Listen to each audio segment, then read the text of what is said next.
Welcome everyone to our podcast, Asset Over Liability. We're excited to have you here. I'm here with Paul Sharp, and we want to remind everyone that you can find more information on our website, Paul Sharp Coaching. Also, when things resonate with you, don't forget to drop a comment in the comment section. We want to hear from you. We want to hear your stories. We want to hear about how you've transformed yourself. If you want help with the transformation, please reach out. You can contact us through our website, or you can DM Paul on Instagram at Paul Sharp Coaching. Ready to go? Ready. All right, let's do it. So today we're actually going to be talking about what a transformation coach is. Yeah. You are getting a lot of questions about your program and what a transformation actually looks like and what a coach is. So let's talk about coaching and how you coach. Yeah. So one of the big differences between coaching and teaching is that if I teach you something, I'm basically showing you step by step, maybe even doing it for you or talking you through it. Whereas a coach is going to point you in the right direction so that you discover it for yourself. Just like when we coach jiu-jitsu, MMA, any of the fight sports, there's a great book called On Coaching by John Whitmore, or Coaching for Performance by John Whitmore. And it was required reading in the early days of SBG by Matt for a good reason, because it was all about how to coach people. You don't want to coach somebody step by step. If they do this, you do this. If they do this, you do this, because that's not how it ever plays out in sport. So you wanted to coach movement and timing and how to be in the right place at the right time. And the only way to do that is to have somebody guide you, but not do it for you. You have to discover it for yourself, just like you have to discover how to walk. You have to discover how to ride a bike, all these different things. So you have guidance in that discovery process, but if I do it for you, you're never going to learn. And that's the difference, is that you can go to a teacher, you can go to somebody, you can Google everything you need to know to transform yourself.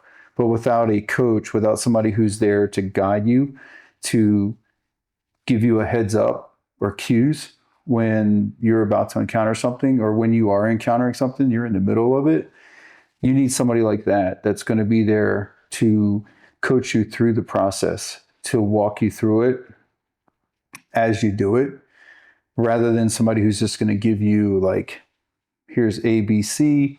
Once you do that, I'll give you D, E, F. Right. Or however that works. I'm so far removed from that side of teaching, at this point in my life, because I've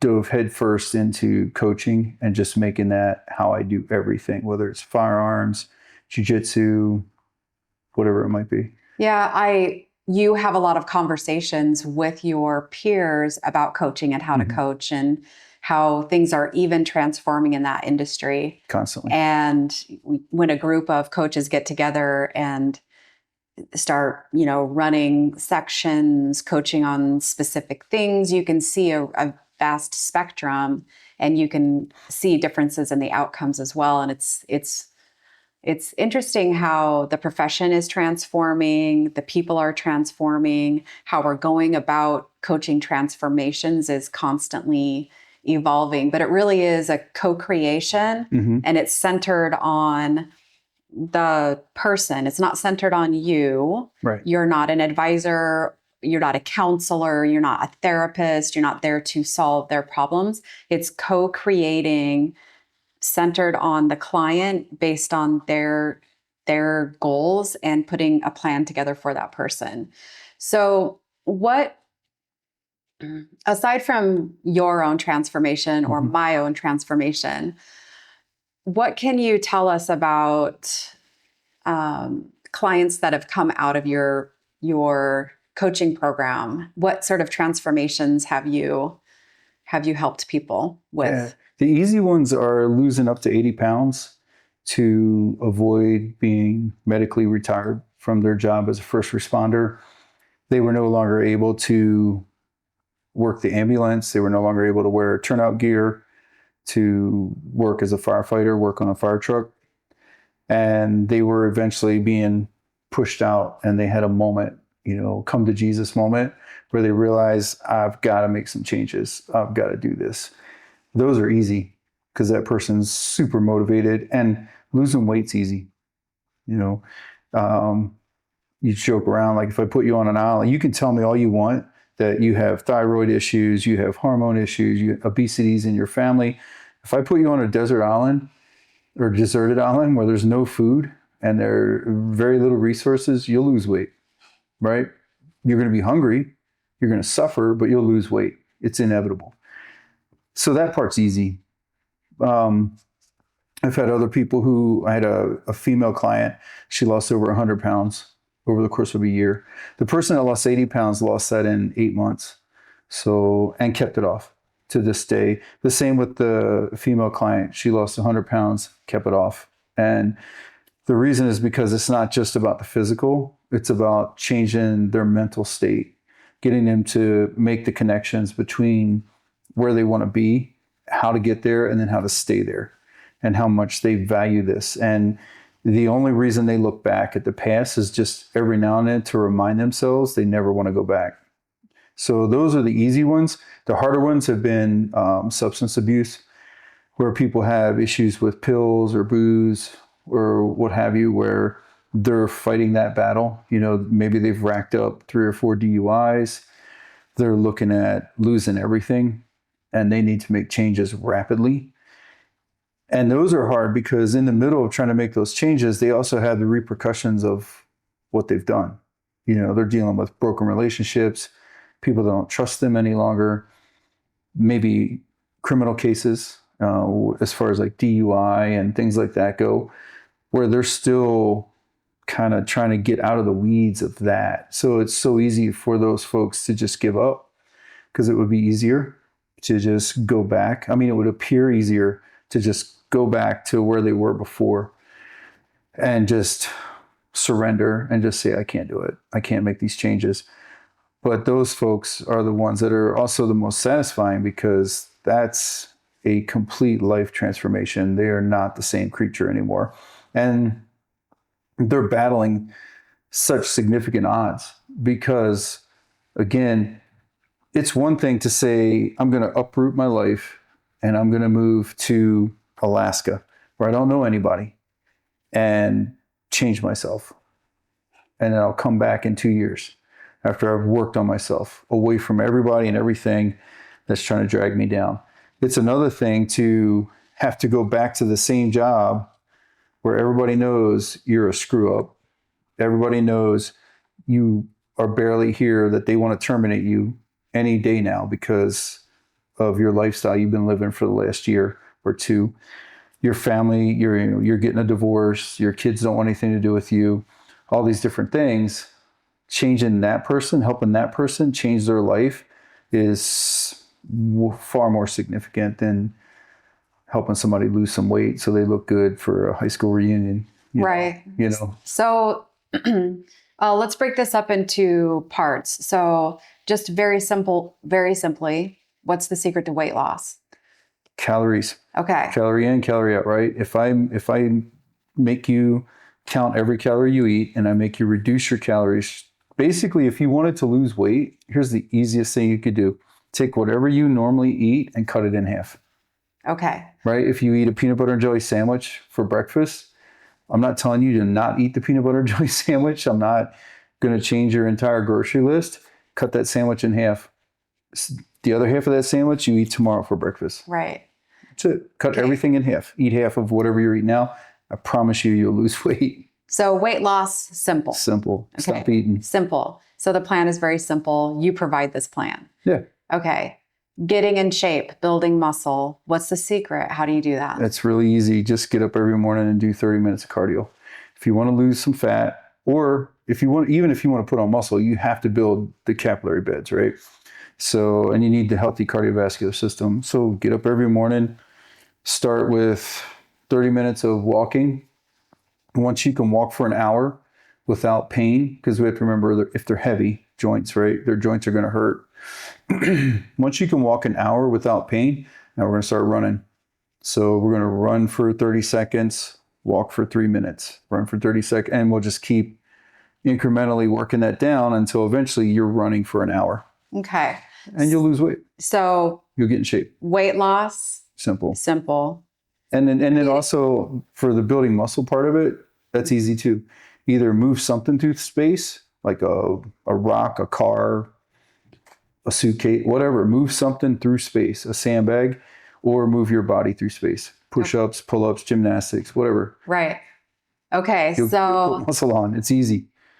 So your program starts with simple weight loss program, if that's what people are looking for. Yeah. That's usually why people come to us. It's not always why people come to us, but it's often why people will approach you. We've only had one person want to gain weight. Right. Okay. So often it's weight loss as the motivator, or they want to build strength. That's another motivator. So you provide a program for nutrition and cardio and weightlifting. What about the mindset, the personal growth? You talk a lot about your daily non-negotiable of reading and writing. Tell me that part of your program. Yeah, so that's simple as well. It's just wake up early. Wake up earlier than you normally do. So you're going to wake up 90 minutes earlier than you normally do. Doesn't matter what time you wake up normally to get to work. So most people get up with just enough time to get out the door to get to work. So those days are over. That's an undisciplined life. So, and you're losing a big chunk of the day when you do that.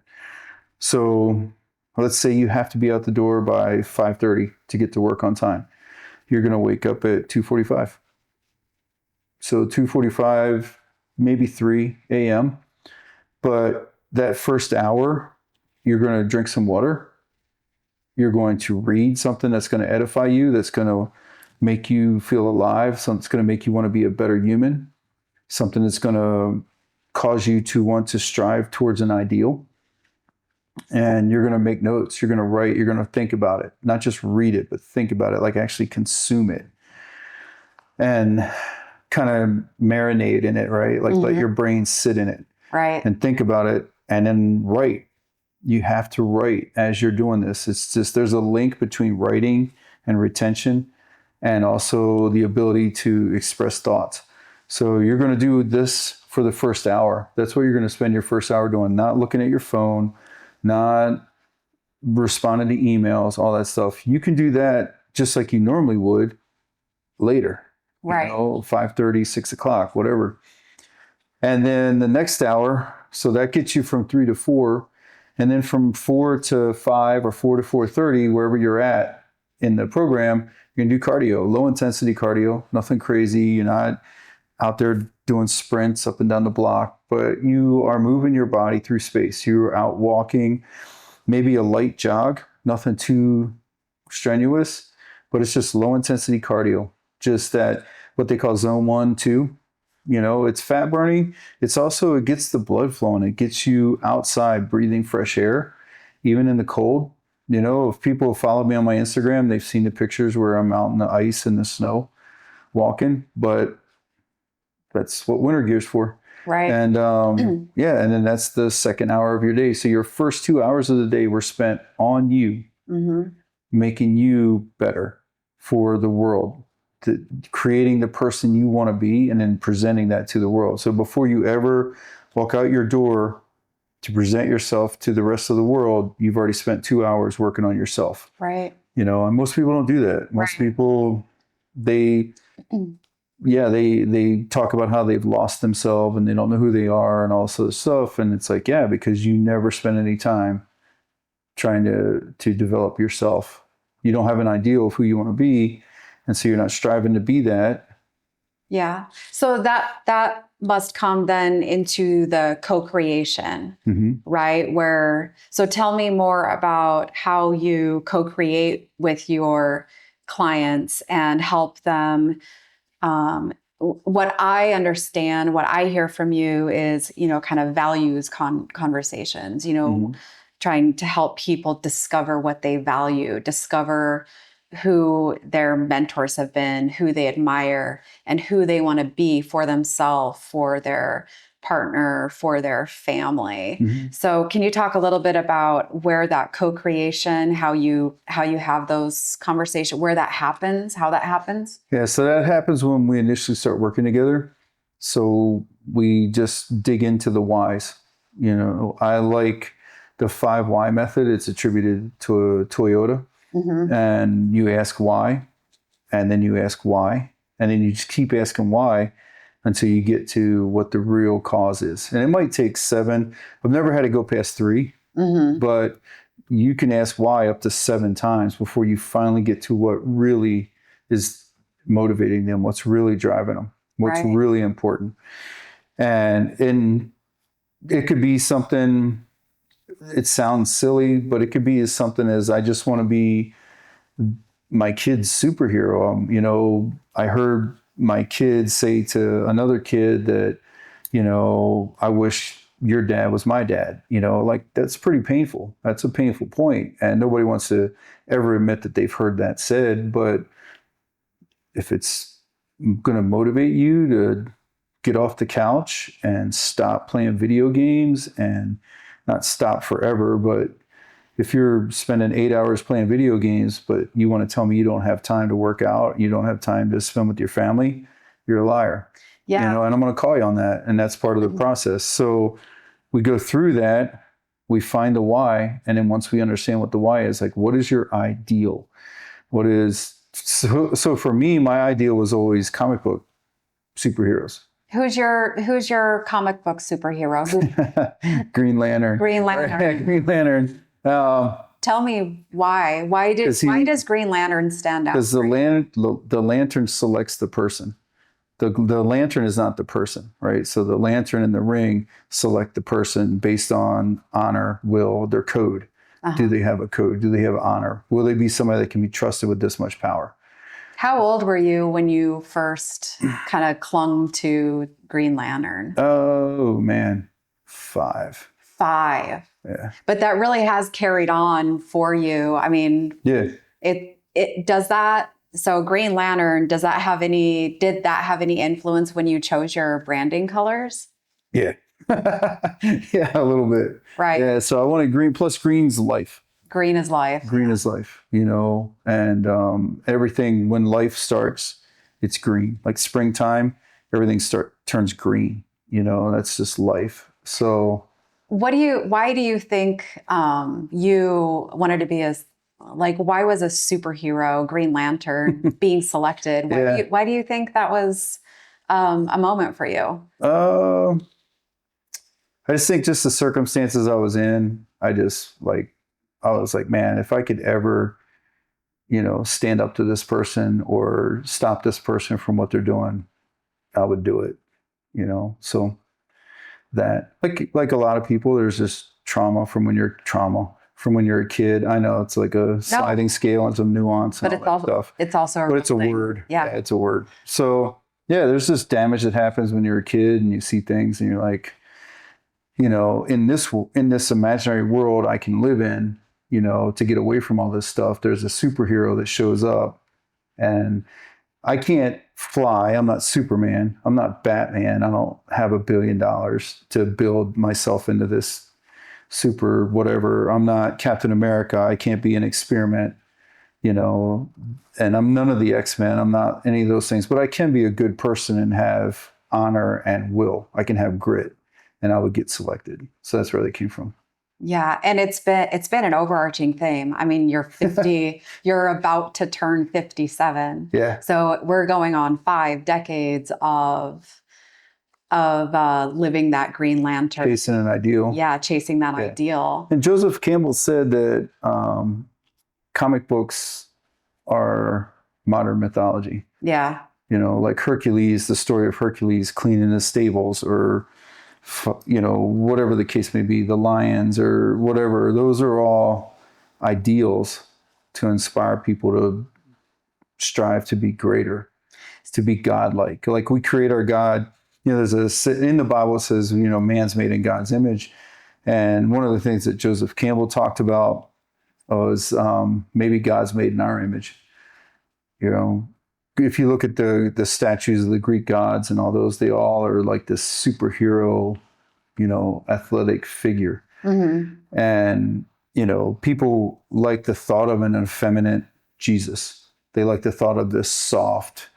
But this is a dude walking through the desert, going into the desert for 40 days without food and water. This is a dude that carried his own cross, Yeah. right? That wasn't a soft Yeah. And a carpenter. Yeah. Show me a soft carpenter. Right. I've never met one. Right. They're solid, hard dudes, man, and dudettes if it's a female carpenter, but they're just hardy people, like lifting and carrying and putting things together. And so, where that happened, that's a whole other discussion, but, we create our gods in our image, or the image that we see as an ideal. And so there's a reason superheroes look a certain way. There's a reason action figures look a certain way. And I think to some degree that obviously that influenced me as a kid. Yeah. And so, I mean, I know you, very well. And I have learned that this has been an overarching theme for you, and that you have, from my impression of your life, you have strived to emulate a person that the Green Lantern would want to choose. And so Right. Tell me why, with that thought, tell me why why you make a good transformation coach. Why do you love this, and why are you good at it? One of the reasons is because I've lived, right? I'm not some 20-year-old guy that's telling somebody how to figure their life out and they haven't even experienced their first heartbreak yet, or their first maybe career-ending injury or any of the other challenges, and then nothing against 20-year-old guys. My son's 30, in his 30s. And so there's nothing, I understand that they also have their challenges, but I've almost died twice. I've had injuries that were gnarly that I had to face the thought of, I'll never be able to do my profession again. What am I going to do? Because even if I can't be in law enforcement, I also won't be able to go back to construction. I won't be able to run a construction company again. I probably won't be able to. They're telling me I won't be able to swing a hammer or run power tools, So facing those challenges, going through divorce twice. I went through 2 divorces, and those are defining moments in a person's life where you come out of it better or you come out of it worse. Or maybe you don't come out of it. Maybe you decide to opt out, And so I think those experiences have put me in a place where I can help people. There's not a whole lot they're going to tell me that I haven't seen or experienced myself. And it just puts me in a unique position. And also the fact that having done it for myself and realizing how powerful that feels to come back when people say you can't, to dig yourself out of this hole that people say, that's it, you're not coming back, he won't be back. I've had people say that, at work and in other situations where people have just written me off, and not in a bad way. Yeah. But it's just, he's not coming back. Yeah. It's so deep. It's so dark. How do you crawl your way out of that? He won't be back. Yeah. And I've had a friend who was a supervisor who told me they're in management meetings.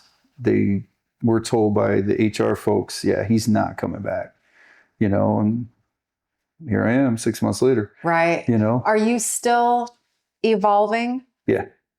Yeah. Every day. Like, you don't have a choice. You have to constantly try to level up. And one of the things that happens is you climb. Like, if anybody's ever experienced it, I haven't climbed a mountain, my brother has, but even hiking, backpacking, we've experienced it where you reach a point and you thought that was it, but really you couldn't see what was beyond it because this level was so high. And when you finally got there, you crested, you got on, kind of the little bit of it leveled out a little bit, and then you were able to look up and you're like, holy cow, there's a whole other piece to this. And there's still more climbing to be done. And I think that's how it is with your personal development too. And with my personal development, the further I go, the further I can see I need to go. Mm-hmm. And I don't ever see me not, it's addictive, to be able to continuously change yourself and grow, to decide that was cool, but I'm going to burn that all down and start over in a different direction, or maybe in a similar direction, but I'm going to eliminate all of these things that are laurels I could rest on and put myself in this space where I'm vulnerable, I'm open to failure, all kinds of good things. So yeah, I don't think it can ever stop. I don't know why you would want to. Yeah. That's the other thing too, right? Yeah. Do you feel, how was I going to ask this question? I was thinking about addiction recently, mm-hmm. and just, replacing one addiction for another. Mm-hmm. And then I was thinking like, oh, are we, addicted to transformation, addicted to growth, addicted to coaching, getting our own coaching and things like this. And then I was trying to think of a negative. Mm-hmm. I'm just like, oh, okay, sure. Well, let's balance it out. Pros and cons, right?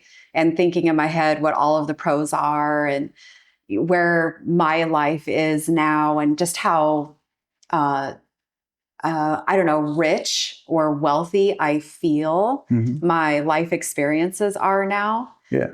And then I try to think of a con and I couldn't think of one. Right. Can you? No. There's no downside.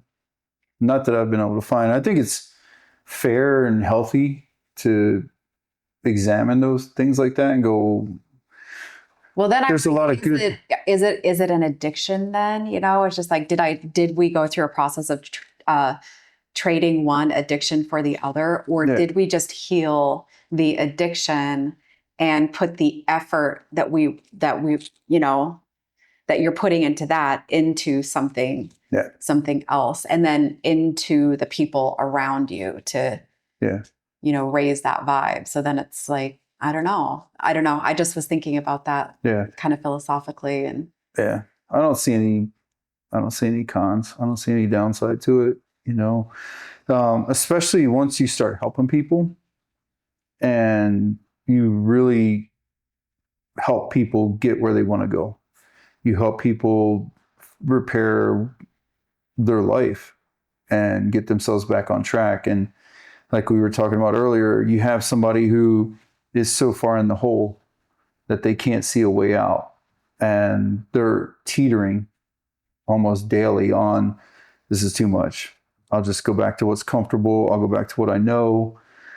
And to get them through that and get them to a place where a couple years later, they send you a message or they see you and, they, just tell you how much it changed their life and how much better their life is. And they never for a second thought they could live the life they're living now.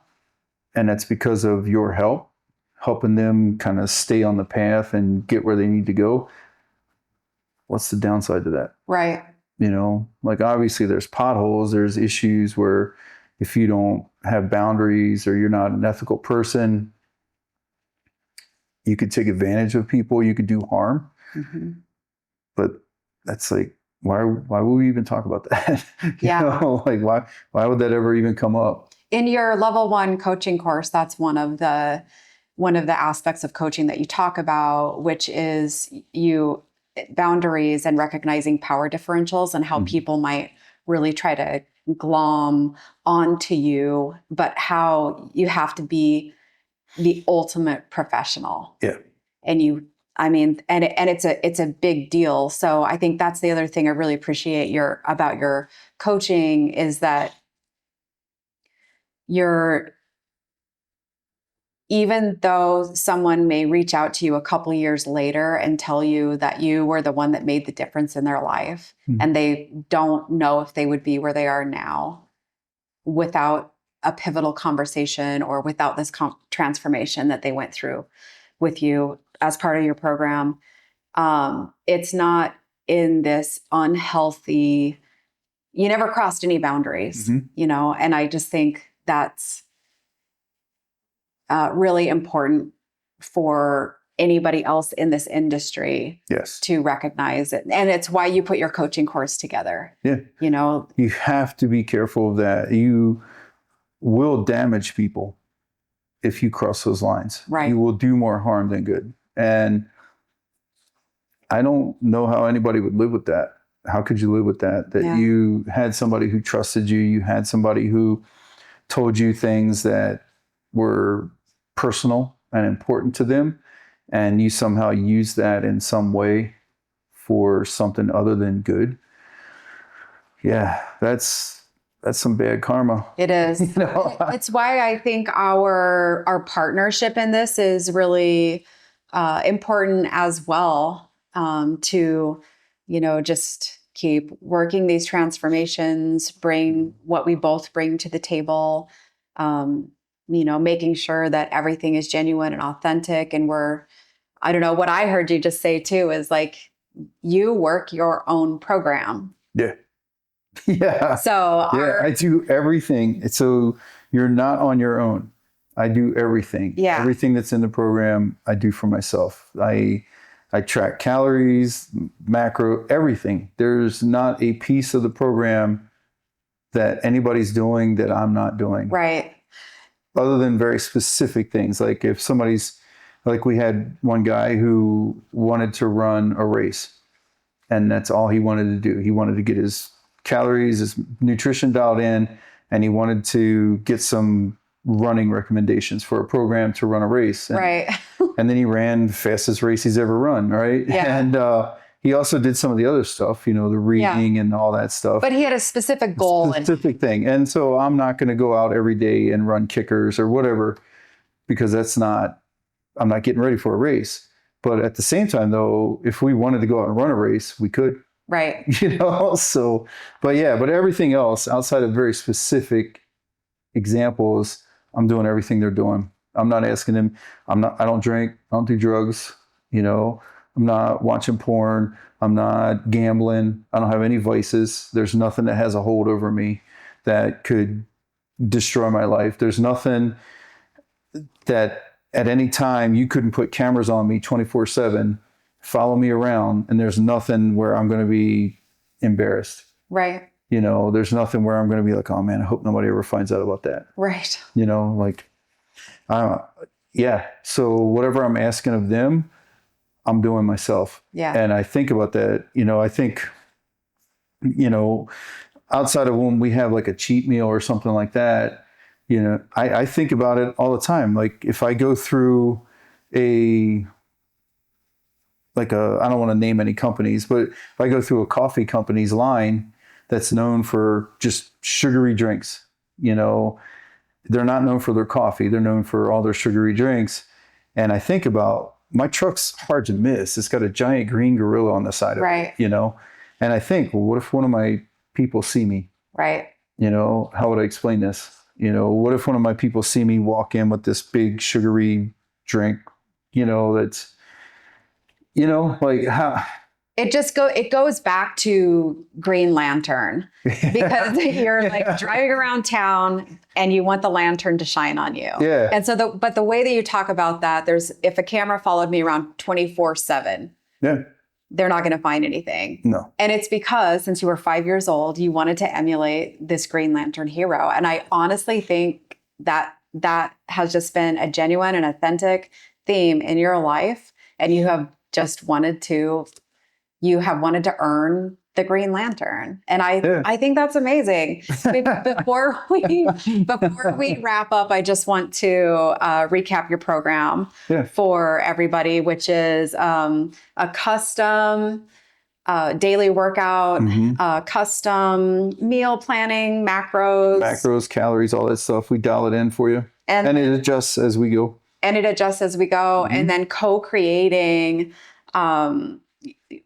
what their values and what their goals are, who they want to transform and how they want to develop their mindset in combination with these daily non-negotiables. And then do you meet with people or do you meet as a community? Yeah, we have community meets. So we meet as a community. It's a Zoom call and everybody's on it. We meet as a community. We hold each other accountable. You talk about ideas, challenges, everything, what we're reading. We talk about books. We talk about ideas. There's a saying, great minds talk about ideas, concepts, principles. Small minds talk about people. So we're not interested in small mind, low vibe, low frequency crap. We talk about the ideals. We talk about the books. Those conversations are what I want to have. And we just had this conversation with Chris when he was in town. And he's a high-level military operator, the highest level military operator. And we were talking about the difference between having a bunch of minions around you who just repeat what you say, do like this weird, like cosplay, LARPing of you, down to like even your mannerisms and stuff, and versus peers. You can surround yourself. You can choose to surround yourself with minions if you want, and you can build this little fief. Or you can look for peers. You can look for people who hold you accountable, push you higher, drive you.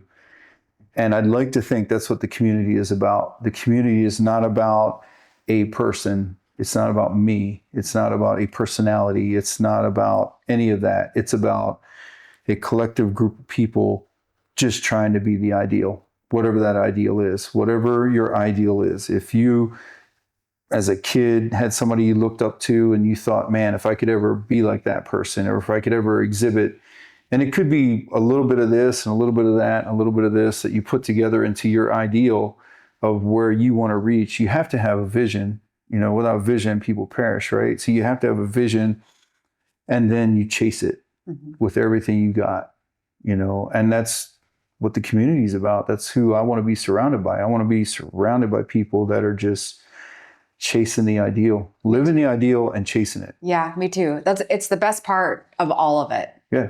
It is the absolute best part of all of it. You get to work with individuals, but you also get this opportunity to be working with this awesome community of people that is just building a bigger and broader, awesome community of people. Yeah, absolutely. Cool.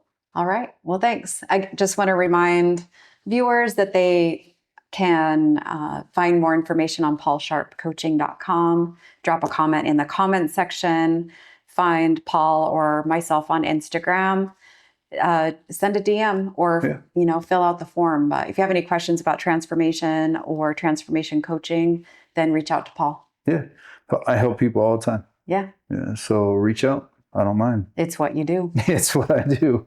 Yeah. And sometimes people are like, hey, man, I can't afford the program, but is there anything you can help me with right now? I'm like, yeah. And we're going to do a scholarship. Oh, scholarship. Yeah, we're going to do a scholarship where we're going to pick somebody. So we'll put that out in the next couple of weeks.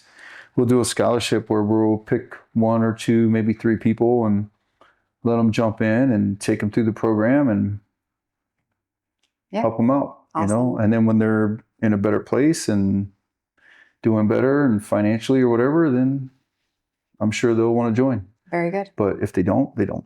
It's okay too. It's all right. It's all right. No Christmas card for you. All right. Well, thank you. Yeah, thank you.